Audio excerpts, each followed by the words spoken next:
Just dance. I want to dance with somebody. As the great words that David Bowie once said. That's what we're going to talk about today. It's dancing, masquerades, parties, spilling drinks on dresses, getting dressed Sailor up, Moon. Yeah. unwanted kisses. Ew. All things we're going to talk about today. Yes. Here on episode number 4 of Jared and Al Watch Sailor Moon Crystal. Hello, Whoop. I'm Jared. That's Anne Ladyem. Hello, I'm Al. And we're going to talk about Act 4, Masquerade Dance Party. Today. So I just want to say, this is one of my favorite tropes of all time. Okay. I love masquerade parties. I don't know why. I think that like masquerade parties and like fan fiction are some of my favorite things to read. Do you just have a secret desire as well to go to all the masquerade dance parties? Probably. Like, I just want to fall in love with like the masked man and be like, oh, he was masked. I don't know anything about you, but you're beautiful, and I'm in love immediately. Like, it's romantic. I can only see Also- half your face. I'm in love. Right. I mean, it always leads to disaster, but like it's just I'm so into this trope, so into it. So like when I saw this masquerade party, I'm like, oh hell yeah, give it to me now, bud. Oh, I'm so stoked, and they like give it to me in episode 4, like Right away. not even pulling the punches. They're like, you know what? In several years, Al is eventually going to watch this series. We have to put something in there that she's really, really going to like. Masquerade. Let's do it. When you were like 4 or 5 years old, Naoko Takeuchi was like, you know, I bet Anne Ladyem's really gonna watch a new anime adaptation of this. I should probably do a masquerade dance party for the 4th chapter. Yep. That's exactly what happened. Wait, what year did this come out? 92? Okay, yeah, I was still a munchkin. I mean, I don't know like when this chapter like also came out. It might have been like 93. I don't remember exactly when the manga came out, but regardless, I was a munchkin. Yeah. But that's what happened because I love this trope and I was all about it. Also, I wanted to know what was in the box. What's in the box? What's in the box? So this is also kind of like a weird episode for me because when I was originally watching this show back in 2014 when it was originally airing, this is the last episode I had seen of Sailor Moon Crystal until season 3. I can understand why, because of what happens. Mm-hmm. But up until that, it was great. Yeah. So like going forward, like this is all going to be uncharted territory for me. Dun dun dun. Dun dun dun. It's like JoJo for you now. I mean, kind of. I mean, I know what happens because I've read the manga, so I know what's about to happen. So it's not necessarily like all brand new stuff for me. I mean, fair point. But like, it is like for like the animation and like the show itself. Yeah, it's all brand new stuff for me. Yeah. Thumbs up. Yay! So we have the 3 team members and Luna. We do. And we have the mysterious princess who is blocking traffic. Yes. A lot of traffic being blocked. Police barricades. Gotta watch out. So for he's this. like, I'm gonna transform into a marathon runner. She's like, Luna's like, no. Don't be abuse this. responsible." Which is great. But yeah, so the princess is mysterious, and then your little Nino Joseph Joestar dude is like, hey, look, I have a picture of her, and they have the same glasses, which is really funny. He's like, she has great taste in glasses. Good gag. But the big thing about this is like, it's the princess of the D Kingdom. She's bringing forth this box of something, and she's gonna unveil it at her big party. And they think it's the jewel that they're after. Yeah, so Usagi, Ami, Rei, Luna are like, maybe this is the silver crystal. Mamoru is like, maybe this is the silver crystal. Nephirite's like, maybe this is the silver crystal.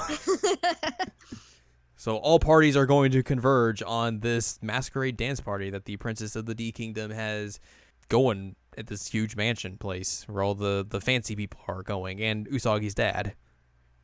Yeah, Usagi's dad is in this episode. This is his first introduction. And I just remember that I was yelling at you because of the voice actor. Yeah. Yeah. So that's Keith Silverstein making like a brief appearance in the first 2 seasons as Usagi's dad. Yep. He's I was excited. Man, the voice cast of this is just wonderful. It is. They have a really, really good dub cast. Yeah. So yeah, they all decide like, hey, let's go to this party. Which like, yes, go to the masquerade party. So Ami and Rei kind of get roped into going with Usagi. They're like, why are we going? We don't need to be here. Yeah, they're reluctant. Yeah. To go, and Usagi's just pretty much like, I want to be a princess for a day. Let's do this. And she transformed herself into a princess. She does, and okay, sure, why not? So they go to the party, and they're trying to find the princess. And actually, what happens is Ami and Rei are trying to find the princess and be responsible. Like they all have a plan. Like, okay, we're gonna go into this party. We're gonna sneak in. We're gonna find the princess. And then immediately, as soon as they get in, Usagi just runs off and does her own thing. And Luna can't go because cats aren't allowed in the party. So she has to sneak in eventually a little bit later. But yeah, everyone, like the Usagi split up from Ami and Rei. Ami and Rei go off and try and find the princess, which they basically do. Usagi just goes off and does her own thing. She's like, she's soaking up the atmosphere. She wants to dance. She's like, dance. I'm at this party. I look pretty, and all I want to do is dance. As you do. I mean, yeah. But then eventually tragedy strikes. Yeah, so she gets a drink spilled on her, and she's like, oh no! I need a handkerchief. I will be stuck out here forever. Which I was like, girl, that is going to stain. That is not something that's going to come out with a handkerchief. I'm sorry. I mean, at least the person she bumped into was like, oh, pardon me. It wasn't like, you want to fight? Right, exactly. Which I didn't understand why she couldn't just like retransform. But then the stain was gone later on anyway, so it didn't matter. Magic. Yeah, I mean, it wouldn't have mattered anyways if she got stains on that, because like she's not keeping that dress. Let's be real. Right, it's technically a magic dress anyway, so Yeah. like, could she just like be like, boop, the stain's gone. She has a handkerchief at one point that she drops, and I think it has her name on it. It does. It has her name, her year, and her class number on it. Nice, clever girl. Which is a lot of information to have on a handkerchief. It is. Like, can you imagine going to that embroiderer and be like, I need all this information on this handkerchief. Why do you need that? Just do it. Especially because it's only going to be useful for like a year. Right. Like, you have to get all new handkerchiefs every single school year because you went to this embroiderer who wants to put your school year on there. God. It's so unnecessary. It really, really is. But the reason, like, all of that is because a certain someone comes in and finds the handkerchief. And he wants to dance with her, and she's like, I've been thinking about you. Tuxedo Mask. Dun, dun, dun. They dance. It's cute. And then he runs away. He does. Like, he just randomly runs, like, at a full freaking sprint away from her. Gotta go! Like, what are you doing? And then you start singing I Ran by Flock of Seagulls, which is perfect.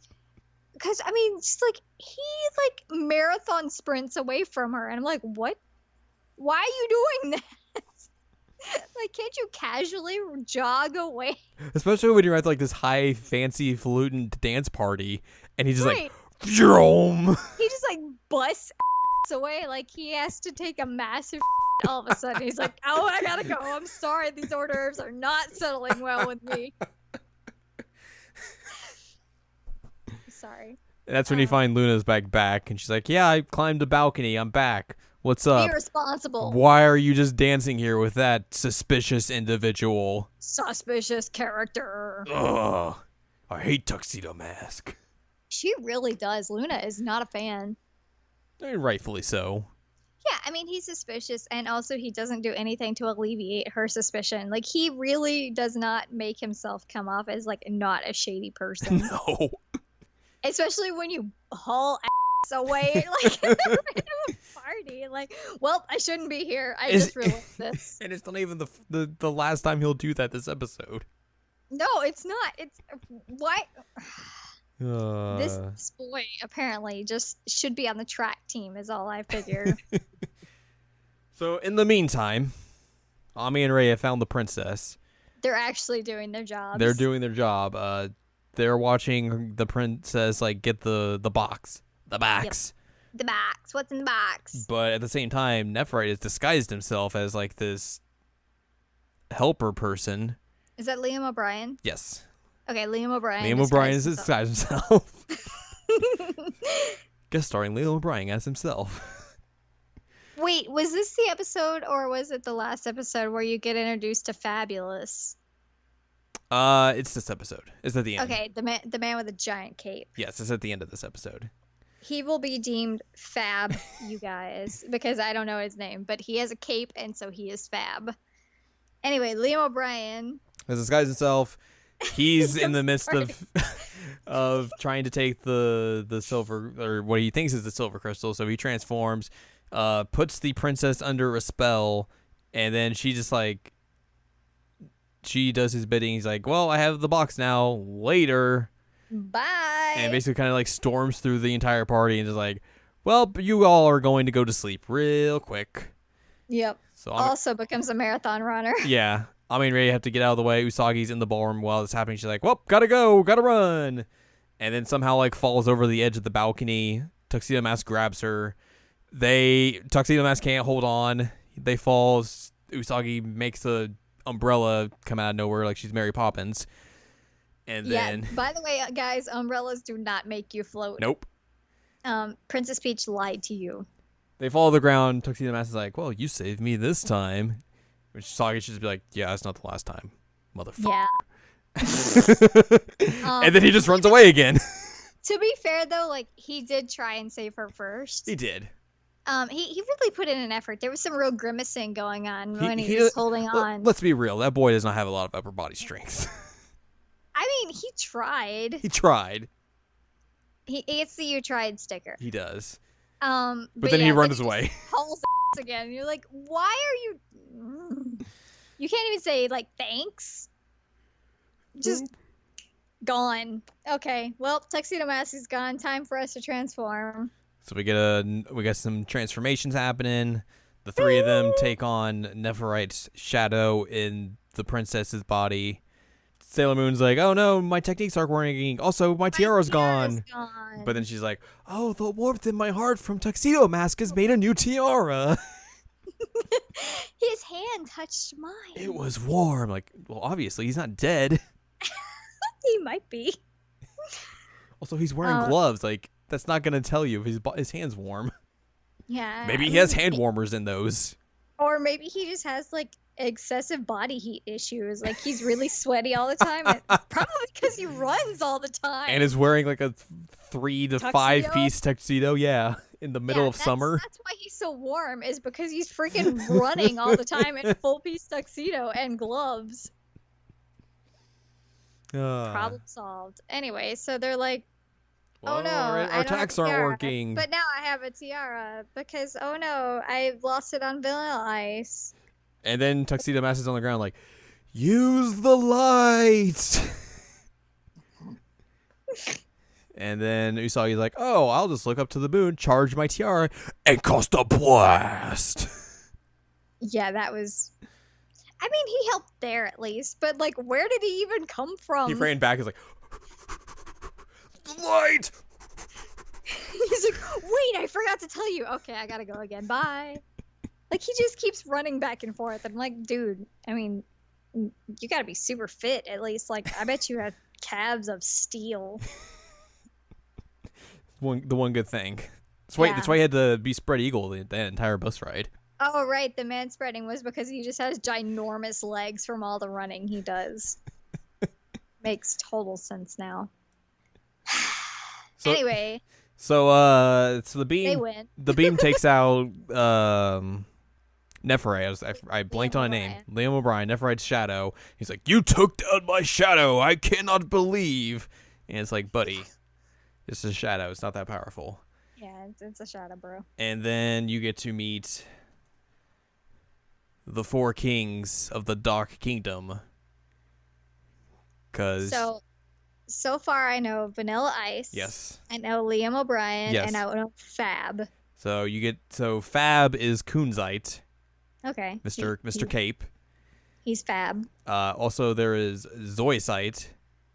Whoa, that's his name? That's the wavy hair boy. That sounds like something that Shaggy would yell when he's surprised in Scooby-Doo. Obviously, we have Nephirite, that's Liam O'Brien, and then Jedi, who's still somehow alive.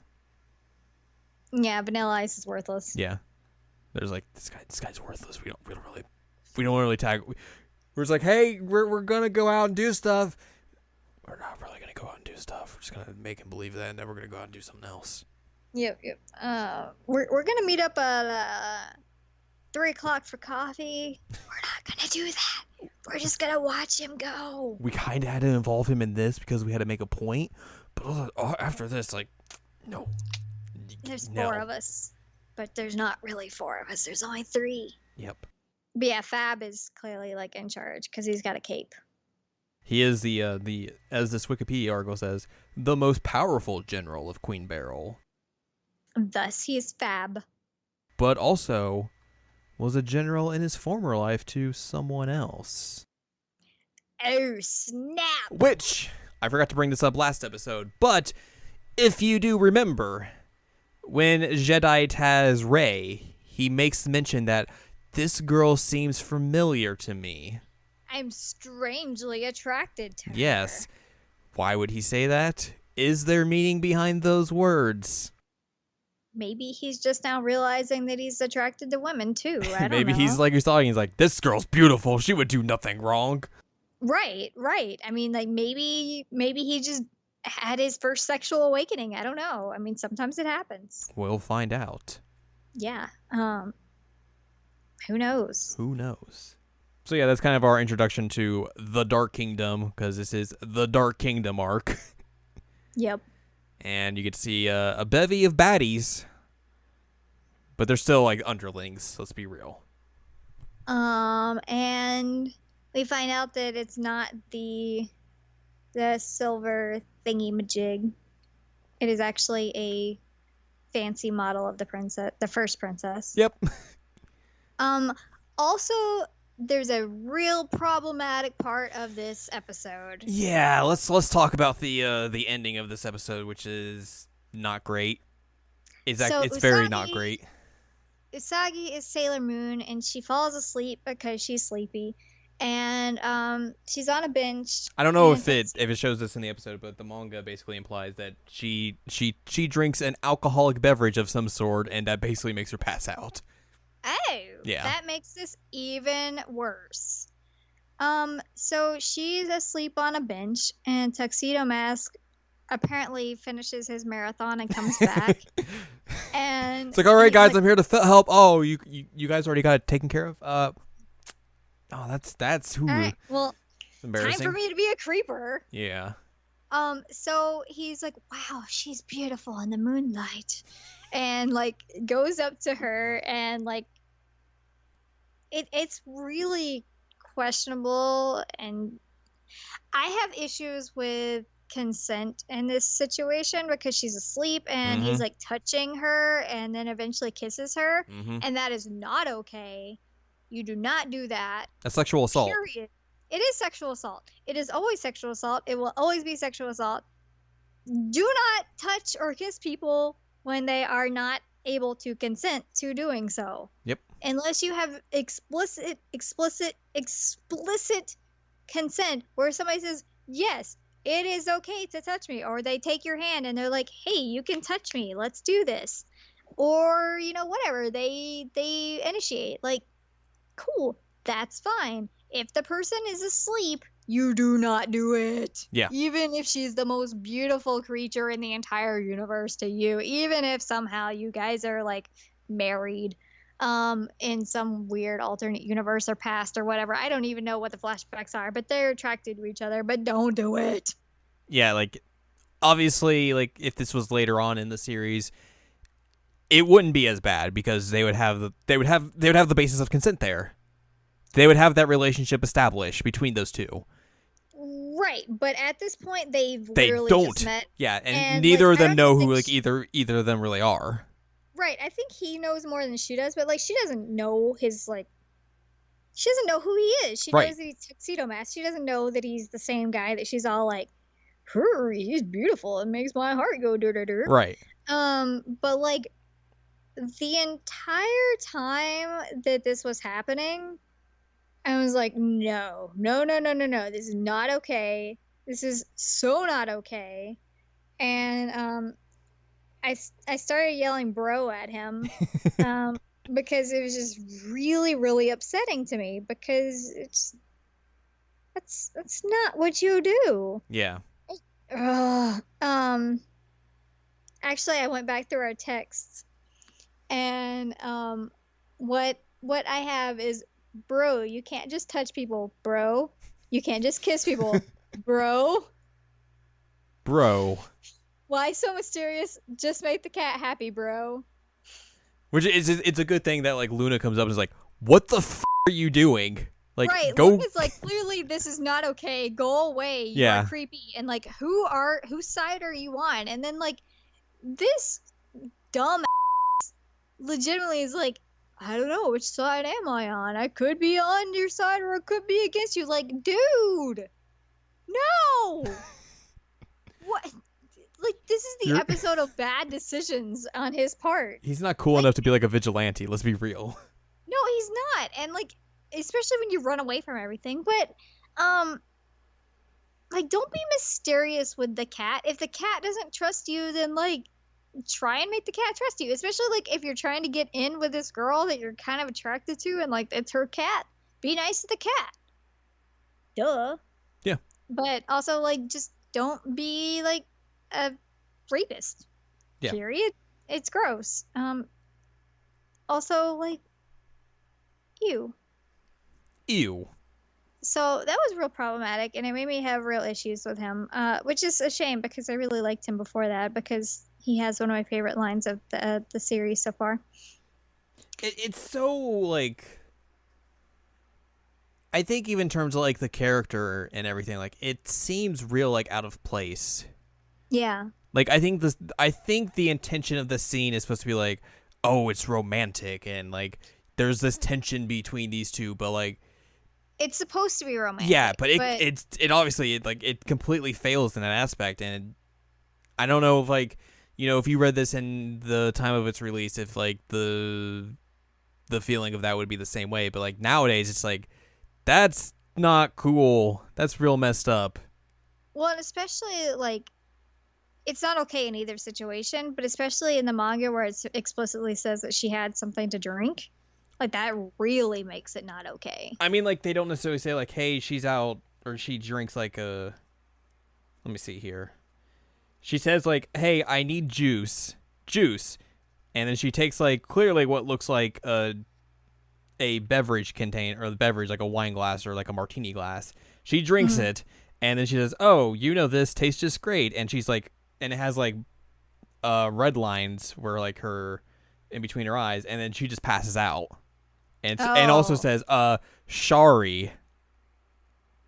So yeah, she's drunk. So yeah.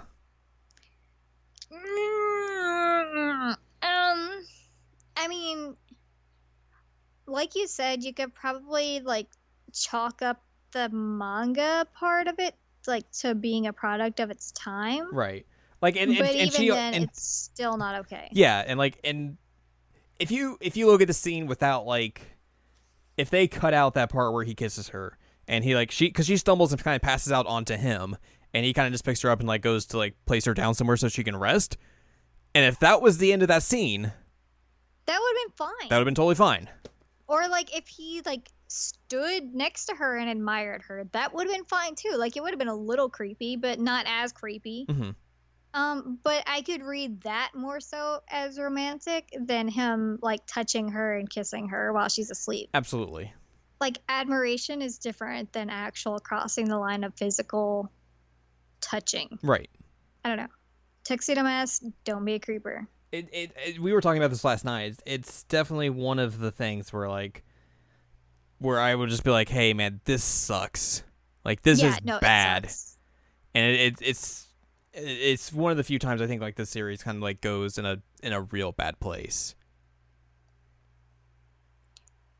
And it's why you stopped watching. It is. It's completely like the reason I stopped watching. Because I was like, why would I continue watching this? Like, that sucks. Like, obviously, I know, like, now, like, the is from the manga, so I was like, man, that really blows. But it's a real shame. It is, because I really enjoyed the episode besides that. Yeah. And I'm still really enjoying the show, and I will continue watching it. But I really hope they don't pull any more of the shenanigans. I can't necessarily say for certain or not. Okay, well, Because there may be something in an upcoming episode that is somewhat similar, but it's not that egregious, I would say. well, if anything happens like this again, expect me to be fully as angry as I am now, guys, because it sucks. It sucks real bad. And like I just want romantic characters to be romantic and not like creepy and terrible people. That'd be cool. Exactly. Be better, people. Be better. Like Pro tip. it's not that hard to be romantic without crossing that line. It's not that hard, but people seem to have a very hard time with it. Yeah. I mean, you know this. I play a lot of Otome games, and it crosses that line a lot of like, Oh, buddy. ooh, I think you might be a like closet serial killer, buddy. I just don't understand. Like, is it like a Japanese culture thing that I'm missing? Because it seems to happen in that more often. Maybe it is. I mean, I really don't know. And if somebody does know that's listening to this, like, I would love, love, love to have that input, because clearly I'm looking at this from very Western eyes and Western cultural ideals. So to me, it's very offensive. But, you know, it may be something in like Japanese culture that I'm not picking up on. I don't know. Right. And even then, like, I would still question it in that case, because, like, what is it in Japanese culture that says, like, touching somebody without their consent is okay? Yeah. But regardless, I don't know. If somebody has better input, like, please, please, please tell us, because that would be rad, and I would like that. But it seems to happen a lot in this kind of media, which is strange because, like, they seem to be more like oriented towards women. I mean, Otome definitely, but like Sailor Moon is pretty feminine. Right. So like, why? It's a good question. I don't know. So anyway, that's my rant, and I'm done. I think that would probably wrap this episode up, probably. Sorry to leave on a downer. Sometimes this is going to happen. Yeah, the show's still rad. I'm excited to see some more episodes, but yeah, this was problematic for me. And I love the episode up until this point because, like I said, masquerade tropes are like my jam. I'm so all about it. So like masquerade tropes plus magical girl, like yeah. But creepy touching and kissing, not my bag, man. Not my bag. No good. Also A+ for more Liam O'Brien, even if he is the villain. So next time, episode number 5, we get a new party member. Yay! Party member get. So we will be discussing Act 5, Makoto, Sailor Jupiter, next week on this very fine podcast. Nice. For more from us, you can check out seasonalanimeCheckup.com, sac.cool for past episodes of this podcast, Seasonal Anime Checkup OVA, and the Seasonal Anime Checkup columns and reviews. You can follow us on Twitter at Anime Checkup, and also you can find Anne Ladyem at AnneLadyem.com. So look forward to next week where we discuss episode number 5. It's going to get a little bit stormy in here. Oh, you didn't.